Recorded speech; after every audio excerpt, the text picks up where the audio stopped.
कल बाजार में फल खरीदने गया तो देखा कि एक फल की रेहड़ी की छत से एक छोटा सा बोर्ड लटक रहा था।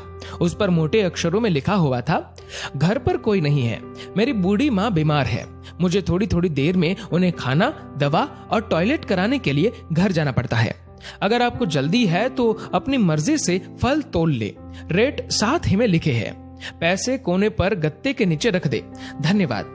अगर आपके पास पैसे नहीं हो तो आप मेरी तरफ से मुफ्त ले जाना, इजाजत है। मैंने इधर उधर देखा, पास पड़े तराजू में 2 किलो सेब तोले, दर्जन भर केले लिए, बैग में डाले, प्राइस लिस्ट से कीमत देखी, पैसे निकालकर गत्ते को उठाया। वहां 100, 50 और 10-10 के नोट पड़े थे। मैंने भी पैसे उसमें रखकर उसे ढक दिया, बैग उठाया और अपने फ्लैट पर लौट आया। रात को खाना खाने के बाद हर रोज की तरह मैं और मेरा भाई टहलने के लिए निकले। मेरी नजर उसी सुबह वाली रेहड़ी पर पड़ी। करीब से देखा तो एक कमजोर सा आदमी, दाढ़ी आधी काली आधी सफेद, मैले से कुर्ते पजामे में रेहड़ी को धक्का लगाकर बस जाने ही वाला था। वो हमें देखकर मुस्कुराया और बोला, साहब फल तो खत्म हो गए। उसका नाम पूछा तो उसने बताया कि मेरा नाम सीताराम है। फिर हम सामने वाले ढाबे पर बैठ गए। चाय आई। वो कहने लगा, पिछले 3 साल से मेरी माँ बिस्तर पर है, कुछ पागल सी भी हो गई है और अब तो लकवा भी मार गया है। मेरी कोई संतान नहीं है, बीवी मर गई है, सिर्फ मैं हूँ और मेरी माँ। माँ की देखभाल करने वाला कोई नहीं है, इसलिए मुझे ही हर वक्त माँ का ख्याल रखना पड़ता है।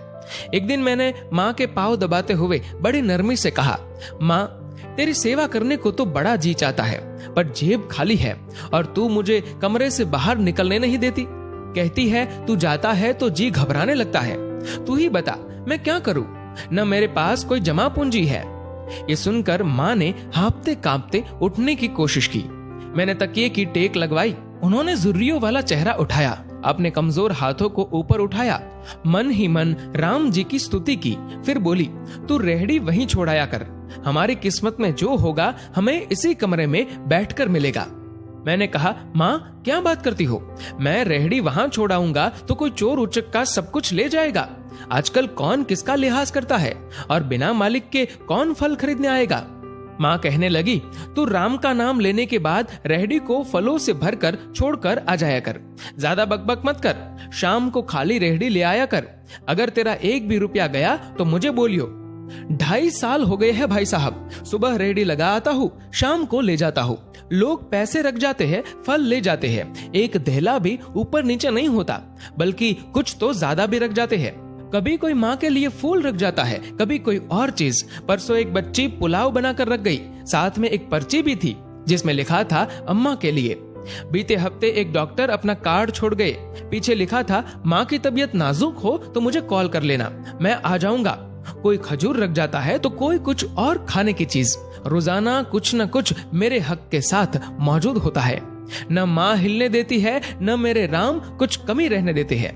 माँ कहती है, तेरे फल मेरा राम अपने फरिश्तों से बिकवा देता है।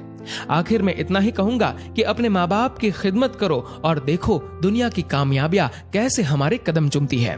दोस्तों, इस वीडियो को लेकर आपकी क्या राय है, नीचे कमेंट करके जरूर बताएगा। और अगर आपको ये वीडियो अच्छा लगा हो तो इस वीडियो को लाइक करेगा, शेयर करेगा ज्यादा से ज्यादा लोगों तक। और ऐसे ही और भी इंस्पिरेशनल वीडियोस के लिए सब्सक्राइब करें हमारे यूट्यूब चैनल को और फेसबुक पर फॉलो करें हमारे पेज को। धन्यवाद।